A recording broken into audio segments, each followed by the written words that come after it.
नहमदुहु व नसल्ली अला रसूलिल करीम बिस्मिल्लाहिर रहमानिर रहीम रब्बि इश्रह ली सदरी व यस्सिर ली अमरी वहलुल उक़दतम मिन लिसानी यफ़क़हू क़ौली सदक़ल्लाहुल अज़ीम। हज़रात गिरामी, मेरे सामने इस वक्त 13 अप्रैल की यूनाइटेड नेशंस की वो रिपोर्ट है जो कहती है कि global impact of war in Ukraine on food, energy and finance. बड़े अरसे के बाद ऐसा हुआ है, तकरीबन 77 साल के बाद ऐसा हुआ है कि दुनिया जो है उसकी जंग यूरोप के दरवाजे पे आ गई है।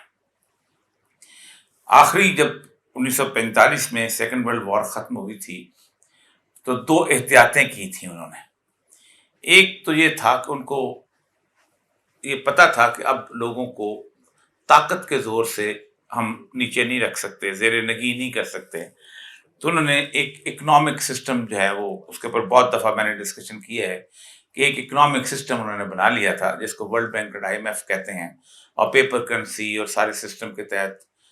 और सबसे अहम तरीन बात ये की थी कि हर मुल्क को कहा था कि 3 चीज़ें तुम्हारी ज़रूर होनी चाहिए। Every country must have a constitution. उसकी बुनियादी वजह यह है कि कॉन्स्टिट्यूशन ऐसी चीज़ होती है कि जो आपके इत्क़ादात की पैरेलल एक चीज़ आ जाती है। मसलन इज़राइल जो है उसने अब तक आइन नहीं बनाया अपना, और डेविड बेन गुरियन ने 14 मई 1948 को पहले इजलास में कहा था कि हम कोई ऐसी किताब तहरीर नहीं करेंगे जिसकी इज्जत और तौकीर और हुर्मत जो है वो तालमुद और तौरात से ज़्यादा हो। हमारा आइन तौरात है। लेकिन चूंकि बाकी जगहों पे उन्होंने एक सेकुलर सिस्टम बनाना था, तो इसलिए सब लोगों को कहा गया कि आप लोग जो हैं आइन बनाएं। अब पाकिस्तान का आप अंदाज़ा करें कि पाकिस्तान में आइन की खिलाफ वर्जी की सज़ा जो है मौत है, लेकिन कुरान पाक की खिलाफ वर्जी की सज़ा मौत नहीं है। तो इसी तरह बाकी जगहों पे भी यही मामला जो थे वो उन्होंने बिल्ड किए। दूसरा ये था कि every country must have a central bank. क्यों?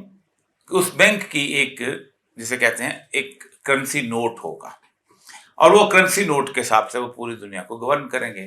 मेरी और आपकी पहचान पासपोर्ट नहीं है, ये कायद-ए-आज़म का नोट है जो बहर अरब में घुसते ही बंद हो जाता है।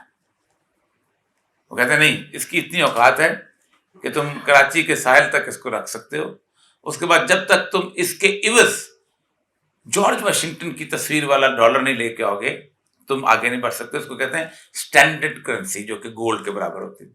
और तीसरा ये था कि every country must have a national debt. हर मुल्क जो है उसका एक कर्जा जरूर होना चाहिए। इसीलिए 1947 से पहले पाकिस्तान और इंडिया के दोनों इकट्ठे होते थे, 1 रुपये का भी कर्जा नहीं था। और लेकिन अब हमारे ऊपर कर्जों की बहुत बौछार। एक तो ये उन्होंने तय किया था कि माशी तौर पर हमने जकड़बंदी करनी। दूसरा उन्होंने ये तय किया था कि अब जंग जो है ना, ये यूरोप और अमेरिका के सरहदों से दूर लड़ी जाएगी, जितना दूर इसको रख सकते हो उतना दूर। इसीलिए 1960s की जो मिसाइल का क्राइसिस आया था जॉन एफ कैनेडी के जमाने में, वो क्यूबा के साइलों के ऊपर रशिया जो था वो मिसाइल लगाने लगा था। और आपको याद होगा कि पूरी रात कैनेडी जो था वो टेलीविजन स्टेशन पे लोगों को कहता रहा था कि हम इसको बाहर भेजेंगे, वापस भेजेंगे, वरना हम इंटरनेशनल जंग जो है, वर्ल्ड वॉर जो है वो शुरू हो जाएगी। और उस वक्त कहा जाता था कि न्यूक्लियर बटन जो थे वो ऑन हो गए थे दोनों तरफ। फिर बाद में क्राइसिस जो खत्म हो गए। लेकिन अब सूरत हाल ये हुई है कि आखिरी जो जंग अमेरिका ने अपने सायरों से बाहर लड़ी है वो थी अफगानिस्तान की और इराक की जंग। अब बल्कि पूरी मुस्लिम उम्मा की जंग लड़ी गई हर जगह पे जो भी उसने कर सके। यूक्रेन की जंग ऐसी जंग है कि जिसने एक दफा फिर इनको उस जंग को खींच खांच के यूरोप के साहिल पे लेके आ गए हैं। और इस वक्त हम जो ख्वाब खरगोश में बैठे हुए हैं पाकिस्तान के लोग, इनको अंदाजा नहीं कि हमारे साथ इस जंग का क्या इम्पैक्ट। ये मेरे पास यूनाइटेड नेशन की बनता है रिपोर्ट है, 13 अप्रैल को रिपोर्ट बनाई थी कि कौन कौन से मुल्क सबसे ज्यादा मुतासर होंगे 3 मामलात के अंदर: फूड, एनर्जी, फाइनेंसेस। पाकिस्तान तीसरा बड़ा मुल्क है जो यूक्रेन से गंदम मंगाता है। सबसे पहला मिस्र है, दूसरा इंडोनेशिया है और तीसरा पाकिस्तान है। अरबों के मामला यह है कि अरबों के अंदर एक चीज की किल्लत है। अगर उन्हें गंदम मंगानी है तो उनके पास तेल है, अगर उन्हें तेल मंगाना है तो उनके पास गंदम है। हमारे पास दोनों चीजों की किल्लत है। اور فائنانس کی सूरत हाल हमारी जो है बहुत खासी खराब हो चुकी है। लेकिन इस सारे सिनेरियो के अंदर आपको याद होगा कि पिछली दफा हमने अरब नेटो की बात की थी। शाह अब्दुल्ला जो है उसने इनिशिएटिव किया था और बाइडेन को बकायदा इस इलाके में इनवाइट किया गया कि आए आप अरब नेटो जो है बनाएं, ताकि दो काम हो। एक तो ये है कि गल्फ के जो रिसोर्सेज हैं, तेल है, बाकी चीजें हैं, इनके ऊपर रूस कब्जा ना कर ले जब जंग छिड़े, और दूसरा ये है कि यहाँ पर एक मजबूत किस्म की फोर्स मौजूद हो और इस इलाके के अंदर अगर कभी लड़ाई आ जाए, एक्सपेंशन का डिजाइन आ जाए, तो यहाँ पर वो फोर्स जो है उसको मुकाबला कर सके। इस अरब नेटो के अंदर इब्राहिम अकॉर्ड पे मैंने बात की थी कि इब्राहिम अकॉर्ड करना चाहते हैं जिसमें इजराइल भी शामिल हो, बाकी लोग भी शामिल हो। लेकिन हुआ ये है कि जो बाइडेन के आने के बाद दो काम हुए। एक तो ये है कि वो जब इजराइल पहुंचा है तो ये चाह रहे थे कि बरास्ता इसराइल ना आए, लेकिन उसने जबरदस्ती कहा कि मैं आना चाहता हूं।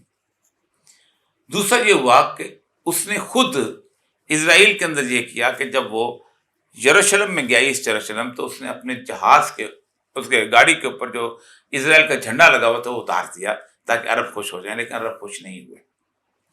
पहली दफा ऐसा हुआ है कि किसी अमरीकी सदर का जद्दा में इस्तकबाल किया गया है और एक बहुत छोटे लेवल के गवर्नर किंग फैसल होते हैं, उनके बेटे खालिद ने इस्तकबाल किया है। और खास तौर पे अमूमन अरबों में कहा जाता है रेड कार्पेट रिसेप्शन, तो उसके लिए सुर्ख की बजाय जामनी रंग का कालीन बिछाया गया ताकि ये हेडलाइन भी ना लग सके कि रेड कार्पेट रिसेप्शन। फिर उसके बाद उसने उसको मानका करते हुए, जो ऐसे कहते हैं ना जैसे गाल मिलाते हैं, वो भी नहीं किया, बल्कि हाथ भी नहीं मिलाया, उसने यूं करके मुक्का जो उसके तरफ यूं करके दोनों मुक्के आपस में मिलाए हैं और बड़ा ह्यूमिलेटिंग उसके उन्होंने फेस किया है। रियाद में जाके उन्होंने कुछ थोड़ा सा उसको मसले को हल करने की कोशिश की, लेकिन नहीं हो सका। उसके बाद उन्होंने एक जद्दा कॉन्फ्रेंस बुलाई जिसके अंदर तमाम अरब ममालिक शामिल थे। अरब ममालिक में मिस्र भी था, ट्यूनिस भी था, सूडान भी था, बाकी जितने भी लोग थे, इराक था। अब इराक से प्रो अमेरिकन हुआ है, लेकिन उन्होंने कहा कि नहीं, हम आपके साथ इकट्ठे हैं और हम जो हैं इस मामले के अंदर जो पॉलिसी आप रखेंगे।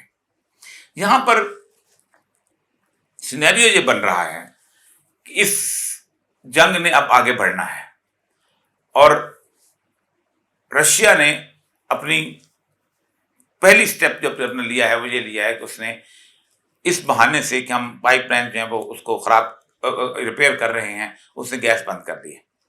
यूरोप के पास सिर्फ 2 महीने का गैस का स्टॉक रह गया हुआ है। यूरोप के पास अब गंदम का स्टॉक जो है वो खत्म होता चला जा रहा है। ब्राजील से और इन जगहों से उन्होंने, लैटिन अमेरिका से उन्होंने मंगवानी है। एलएनजी उन्होंने खरीदनी है, नकद उनके पास पैसे हैं, वो चाहते हैं कि हमें कतर से मिल जाए, कहीं और जगह से मिल जाए, वो खरीदना चाहते हैं। लेकिन अगर जंग में ये पलड़ा उस तरफ हुआ तो वो नहीं खरीदा जा सकती। अगली सर्दियों से उन्हें खौफ आ रहा है कि अगली सर्दियां जो हैं, इटली जो है 85% गैस जो है वो यूरोप उसकी रूस की इस्तेमाल करता है। उसके साथ साथ स्पेन है, ग्रीस है, स्वीडन है, डेनमार्क है, ये सारे के सारे ये कर रहे हैं। ऐसी सूरत हाल में पूरी दुनिया जो है एक खौफ का शिकार हुई हुई है कि ये क्या हो सकता है। जबकि पाकिस्तान के बारे में जो सबसे अहम रिपोर्ट है, रूबन की रिपोर्ट जो आई है, वो इस हद तक खौफनाक है। वो कहते हैं कि पाकिस्तान की जो पूरे के पूरा सिनेरियो है, इस सिनेरियो के अंदर पाकिस्तान के अंदर जो इकोनॉमिक और माशी हालात और खासतौर पर पॉलिटिकल हालात हैं, पाकिस्तान शायद सर्वाइव करना मसला हो जाए भूख नंग के हिसाब से, कहत के हिसाब से। कहते हैं कि डॉलर जो है ये एक दिन पाकिस्तान की करेंसी बिल्कुल वैसे हो जाएगी कि हम जब सेकेंड वर्ल्ड वॉर में होती थी कि हम बहुत बड़ी बोरी लेके जाते थे और डबल रोटी खरीद के लाते थे। बल्कि बाद दफा होता ये था कि डबल रोटी खरीदने जाते थे, पता चलता था रेट बढ़ गए हैं, वापस आके थोड़े से और पैसे लेके जाते थे ताकि डबल रोटी की पैसे मिल सके। इस सिनेरियो के अंदर अब आप देखें कि हम कितने इस वक्त बेहिस हैं, पाकिस्तान के अवाम और पाकिस्तान में जो कुछ चल रहा है और पाकिस्तान के सियासतदान और पाकिस्तान की डिस्टेबिलिटी, किसी को कोई होश नहीं कि क्या होने वाला है। कुछ अरसे के बाद की बात है जब आपके स्टॉक्स जो हैं ख़त्म होने शुरू हो जाएंगे। अब देखें جو کمپنیز ہیں آئل کمپنیز انہوں نے پیسہ نہ ہونے کی وجہ سے سرکولر ڈیٹ کی وجہ سے اپنی ایل سیز جو ہیں وہ بند کر دی ہیں. ایک اطلاع یہی ہے. اور اسٹیٹ بینک کی صورتحال بھی اس سے کوئی ایسی نہیں ہے کہ جس کو ہم کہہ سکیں کہ ٹھیک ہو اور آپ کچھ کر سکیں. تو یہ ہے سینیریو. اس سینیریو میں بھی سوال جواب ہوں گے تو پھر میں اس پہ ڈسکس کروں گا کہ رسول اکرم صلی اللہ علیہ وسلم نے جو اس طرح کی کیفیت کے بارے میں بتایا تھا وہ کتنی ہمارے نزدیک آ چکی ہے.